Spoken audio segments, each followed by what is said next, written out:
Now, it's 75 years this week since 76 Allied airmen broke out of a German prison camp, and their daring, which hampered the Nazis' war effort, was later immortalised in a blockbuster Hollywood film with an all-star cast.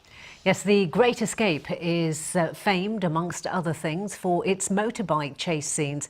And today, one of the stuntmen paid a visit to the National Motorcycle Museum. Callum Watkinson went to meet him.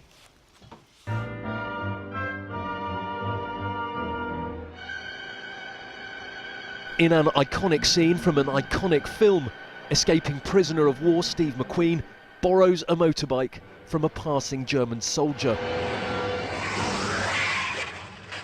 But the German was actually New Zealand stuntman Tim Gibbs.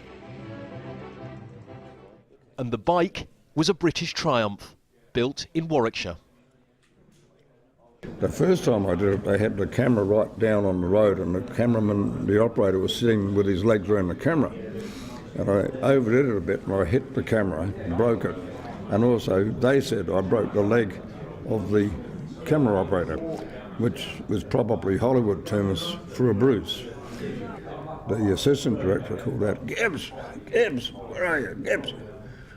And I said, "Oh, he's going to get me to pay for the camera, I suppose." And he said, "Do it again, and we'll lift the camera up this time and you can go under it."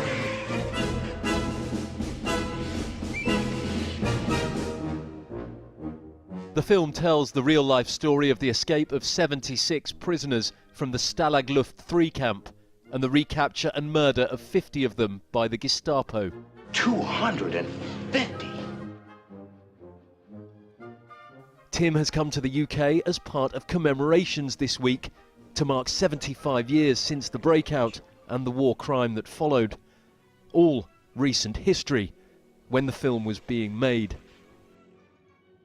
I was a bit ashamed because I was putting on an Nazi SS soldier uniform, and everyone around me was dressed like that, the whole set. But when it finished, I said to the guy, Jack Radish, the assistant director, "What do I do with this?" And he said, "Take it."